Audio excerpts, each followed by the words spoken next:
Hey Scorpio, I'm Eleanor and welcome to Peaches by Starlight Tarot.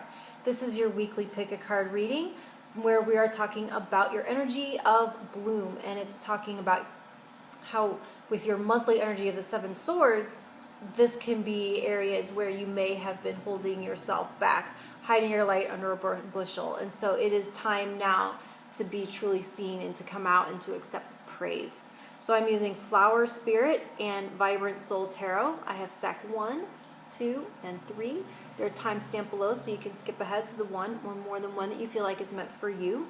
These are only general, so if you would like a private reading, I do those through email, and you can check out my Etsy page below to get one of those.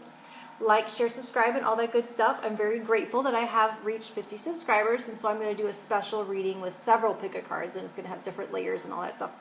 And there will be a way to win a free reading with me when that comes out. But first I need to do your May general and your first week of May reading, and then we're going to do that. So, stack 1, you have the Hanged Man in reverse, the Queen of Pentacles. This is Marsh Orchid, and it says, I love and honor the earth of which I am a part. There's the quote. And there's the flower.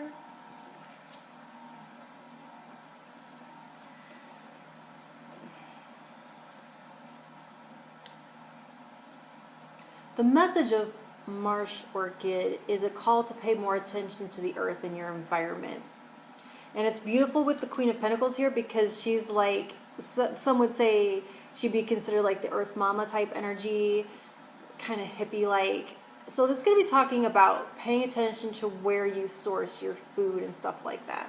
The reverse Hangman, it tells me that you've held back from doing so for some reason, and now it's time to not just talk about it, but be about it. But that doesn't feel like a call out to me. It doesn't feel like it's shaming you in any way. This feels like it's something that you've wanted to do for a really long time.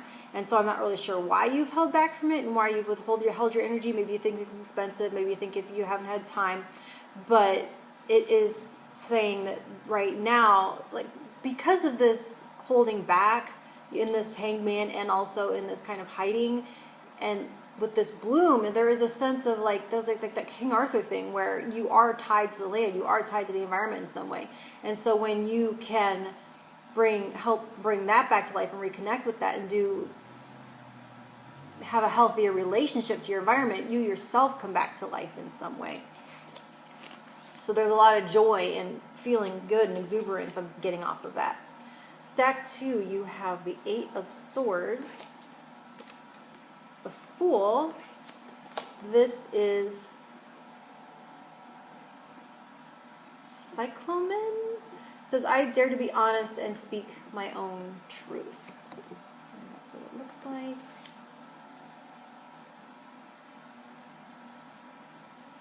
The 8 of Swords, normally,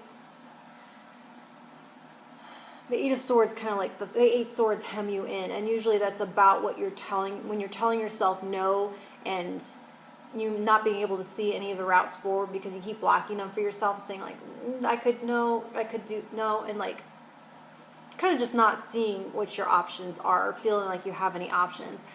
But with the bloom and this flower here, it feels like instead of swords, like thoughts, it feels more like there are these petals that are all folding you up and hiding your true face. And it's not that you don't see a way out, it's that if you were to drop one of those petals to come out, not only would you be free and be able to move forward, but for that brief second, someone would be able to see inside. And so this is all kind of like just a metaphor for what's going on mentally. The Fool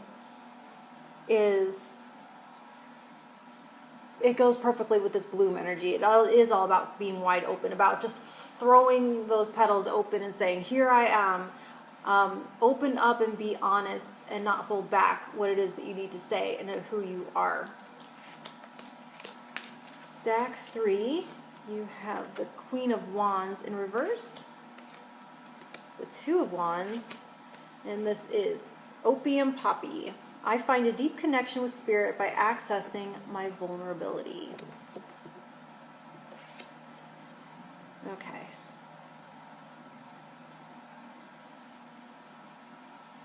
So while the Seven of Swords is all about keeping things to ourselves,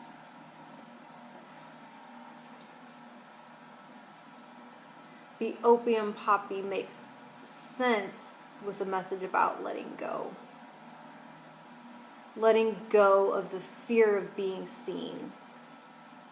The Queen of Wands in reverse she's showing up here because you are holding back on something that is inspiring to you. There is a new path with this Two of Wands that you want to go on, something that's inspiring to you, a new way of life, a new project, a new inspiration, a new attempt at something, a new trail you want to clear for yourself, a new space you want to make for yourself. And so whatever it is, it's like it's tied to your purpose in some major way. And so if you keep that bottled up your entire life, that will in small ways over time begin to destroy you. Now, there's an irony with this message about vulnerability, where I feel like vulnerable is sometimes akin to weakness, and that might even, it makes me want to look it up in the thesaurus to see if vulnerable and weak are somehow tied together, because it's actually the opposite. It's that it's only the truly strong that are able to be vulnerable and to be seen and to allow the possibility to be willing to go for what they want enough to take that risk. And so that is more strong than constantly being protective and hidden. And so this new path is calling to you, and if you want to go down it, you are going to have to be seen. Okay? I'll talk to you in a week. Thank you.